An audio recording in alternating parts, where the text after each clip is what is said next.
Green life വീഡിയോയിലേക്ക് എല്ലാവർക്കും സ്വാഗതം. ഇന്ന് നമ്മളെ കുക്കർ സാമ്പാറാണ് ഉണ്ടാക്കുന്നത്. അതിനാദ്യമായി ചെയ്യേണ്ടത് അര ഗ്ലാസ് തുവരപ്പരിപ്പ് എടുക്കണം. അത് നന്നായി കഴുകി കുക്കറിൽ ആവശ്യത്തിന് വെള്ളം ഉപയോഗിച്ച് 2 വിസിൽ വരുന്നവരെ വേവിച്ചെടുക്കുക. ചിലർക്ക് ലൂസായിട്ടുള്ള സാമ്പാറാണ് വേണ്ടതെങ്കിൽ ഇച്ചിരി അല്പം വെള്ളം കൂടുതൽ ചേർത്താൽ മതി.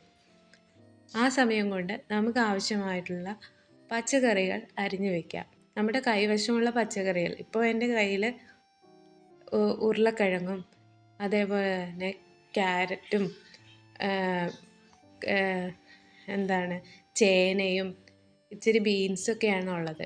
അപ്പോൾ അത് വെച്ചിട്ട് പെട്ടെന്ന് നമ്മുടെ ബാച്ചിലേഴ്സ് ആയിട്ടുള്ള ആൾക്കാർക്കും അതേപോലെ രാവിലെ ഹറിബറിയായിട്ട് സാമ്പാർ ദോശയ്ക്ക് വേണ്ടിയൊക്കെ പെട്ടെന്ന് തട്ടിക്കൂട്ടുണ്ടാക്കുന്ന പരിപാടിയാണ് കുക്കർ സാമ്പാർ. എന്നിട്ട് ആവശ്യത്തിന് വെള്ളം ഉപയോഗിച്ച് ആ കഷ്ണങ്ങളെല്ലാം ഒന്ന് മുങ്ങിക്കിടക്കുന്ന വിധത്തിൽ ആക്കിയെടുക്കുക. ഇതിന് ശേഷം ഈ കുക്കർ 1 വിസിൽ വരുന്നവരെ വേവിച്ചെടുക്കുക. ആ സമയം കൊണ്ട് നമുക്ക് ഇതിനാവശ്യമുള്ള പൊടികൾ തയ്യാറാക്കാം. ഞാൻ ഇവിടെ സാമ്പാറിന് ബ്രാഹ്മിൺസിൻ്റെ സാമ്പാർ പൊടിയാണ് ഉപയോഗിക്കുന്നത്. പിന്നെ അതിനോടൊപ്പം തന്നെ ഞാൻ ഇച്ചിരി 1 സ്പൂൺ മുളക് പൊടി, കുറച്ച് മഞ്ഞൾപ്പൊടി, 1 സ്പൂൺ മല്ലിപ്പൊടിയും കൂടെ ചേർക്കും ഒരു രുചിക്ക് വേണ്ടി. ഇതിന് ശേഷം ഇതിലേക്ക് ഞാൻ ഇപ്പോൾ 1 വിസിൽ കഴിഞ്ഞ് 1 വിസിലായി. കണ്ടോ, കഷ്ണങ്ങളെല്ലാം നന്നായിട്ട് വെന്തിട്ടുണ്ട്, ഉടഞ്ഞു പോയിട്ടുമില്ല, നല്ല വെള്ളവും ഉണ്ട്. ആ സമയം ഞാൻ അതിലേക്ക് തക്കാളി ചേർക്കും. 1 തക്കാളിയാണ് ഇവിടെ എടുത്തിരിക്കുന്നത്. പിന്നെ കൂടെ നമ്മൾ ഈ പച്ചമണം മാറ്റി വെച്ച പൊടികളും ചേർക്കും. അതവിടെ കിടന്ന് തിളക്കട്ടെ. ആ സമയത്ത് നമുക്ക് വേറൊരു സൂത്രം ചെയ്യാം. നമുക്കേ വേറൊരാളെ തയ്യാറാക്കാനുണ്ട്. വാളംപുളി ഇത് കണ്ടോ, ഇപ്പോൾ അവിടെ നന്നായി തിളച്ചപ്പോഴത്തേക്കും ഞാൻ അതിലേക്ക് ഉപ്പ് ചേർത്തു. നിങ്ങൾക്ക് ആവശ്യാനുസരണം ഉപ്പ് ചേർത്താൽ മതി കേട്ടോ. ഞാനിവിടെ 3 ചെറിയ സ്പൂൺ ഉപ്പാണ് ചേർത്തിരിക്കുന്നത്. കണ്ടോ, ഞാൻ നേരത്തെ പറഞ്ഞ വാളംപുളി, ഈ വാളംപുളി ഒരു നെല്ലിക്ക രൂപത്തിൽ എടുത്താൽ മതി. ആ പുളി എന്നിട്ടൊന്ന് നന്നായി ചതച്ച് ഒരു ചെറിയ പാത്രത്തിലിട്ട് വയ്ക്കുക.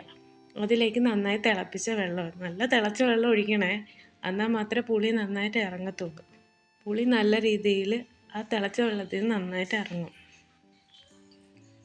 കുറച്ച് നേരം വെയിറ്റ് ചെയ്ത് വെച്ച് കഴിഞ്ഞാൽ നല്ല രീതിയിൽ പുളി ഇറങ്ങും. കണ്ടില്ലേ, ഇപ്പം നല്ല രീതിയിൽ പുളി ഇറങ്ങിയിട്ടുണ്ട്. ഇനി ഒന്ന് ഇളക്കി കൊടുത്ത് നോക്കാം. അല്പം ഒന്ന് ഇളക്കി നോക്കിയാൽ ഈ പുളി നന്നായിട്ട് അതിൽ മിക്സായി വരും. ഇനി പുളിവെള്ളം നമ്മുടെ കണ്ടോ നന്നായിട്ട് ഇപ്പം ആ പൊടിയൊക്കെ നല്ലതായിട്ട് ഈ സാമ്പാറിൽ മിക്സ് ആയിട്ടുണ്ട്. ഇനി പുളിവെള്ളം അങ്ങോട്ടേക്ക് ഒഴിച്ചു കൊടുക്കുക. കഷ്ണം ഒരിക്കലും ഇടല്ലോ കേട്ടോ, പുളി കൂടിപ്പോവേ. ഇനി അല്പം ആ പുളിയെ ഒന്ന് പിഴിഞ്ഞും കൂടി ഇടാം. ഇനി അത് സ്റ്റൗ ഓണാക്കി അതിനെ അവിടെ തിളയ്ക്കാൻ ഇച്ചിരി നേരം കൂടി വയ്ക്കുക. ആ സമയത്ത് നമുക്ക് അതിനാവശ്യമുള്ള കടുകൊക്കെ വറുത്തിടാം. ഇതിലിപ്പോൾ ഞാൻ ഉപയോഗിച്ചിരിക്കുന്ന കടുകും പിന്നെ അല്പം ഉള്ളിയും വേപ്പിലയും വറ്റൽമുളകൊക്കെ ഇടാം കേട്ടോ. ഞാനിവിടെ ഇട്ടിട്ടില്ല, വറ്റൽമുളകൊക്കെ ഇടാം. പിന്നെ അല്പം ജീരകം, നമ്മൾ വെള്ളം തിളപ്പിക്കുന്ന ജീരകമില്ലേ, അതിട്ടാൽ മതി. അത് ഇതിലേക്ക് ഒഴിക്കുക. പിന്നെ ഒരു കാര്യം, ലൈക്കും സബ്സ്ക്രൈബ് ചെയ്യാനും ഒന്നും മറക്കരുതേ. കണ്ടോ, ഇപ്പം നല്ല സാമ്പാറിൻ്റെ മണം ഇവിടെ മൊത്തം വന്നിട്ടുണ്ട്. നിങ്ങളുടെ അടുത്തും വന്നിട്ടുണ്ടാവുമെന്ന് തോന്നുന്നു. അപ്പം നല്ലൊരു സാമ്പാർ കൂട്ടി ചോറുണ്ണാം.